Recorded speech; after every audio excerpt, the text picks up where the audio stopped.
Oh, is this the lecture hall with Seymour Hersh? I'm looking for the one with Seymour Hersh because it's a policy and press hall event. So shouldn't we be talking about the Nord Stream since that's the biggest story of the century? And you guys, I'm sorry. I mean, you have the executive editor of the New York Times there who came out with a phony story to try and block Seymour Hersh. It's just kind of funny how that happened, I mean, did you even acknowledge Seymour Hersh?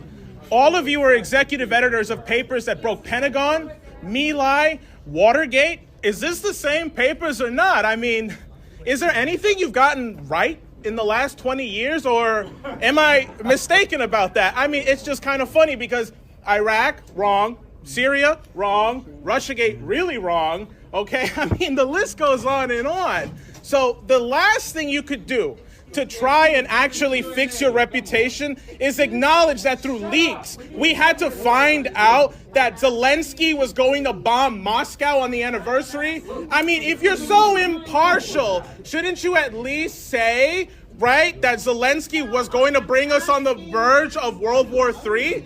That seems pretty fair.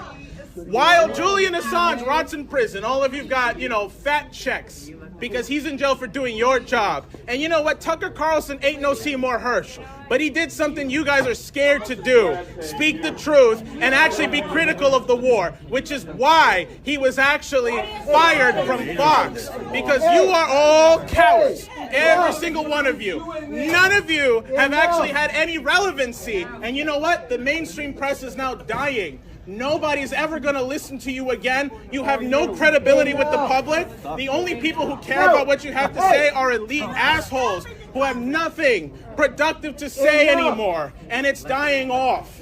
So will you at least say something, either about Nord Stream or Ukraine or the fact that Zelensky brought us to the verge of World War III and the only reason we knew about that was through leaks? Go ahead. It's a free speech event, right? You guys are the press. Let's say something here. Mr. Khan, come on. You're the executive editor of the New York Times, I'm just trying to get into some good trouble here, man. Woo, listen, Karen, get out of my face for a second. I got to talk to these gentlemen. Okay. Well, I just want to hear what they have to say. Go ahead. I'm done. Wait your turn. Wait your turn. You're not going to tell them to you. Come. Wait your turn. You could project if we can't. I would just say I think it's important to hear everybody's point of view. Yeah. So thank you. All right. I do think that we need to give our moderator a chance to ask other questions. We're on the verge of World War III. Some of the people in the audience also do so. Thank you. Let's go. Really, thank you. Say something about this bombing. We blew up the Nord Stream pipeline. Listen, don't stand there while there are people rotting in prison. Nobody said anything about Uhuru, right? The socialists who are in jail for being critical of this war. God damn it. That's it. Let's go. Let's go. At least say something about the people in jail for being critical of this war. They don't deserve to be in prison right now.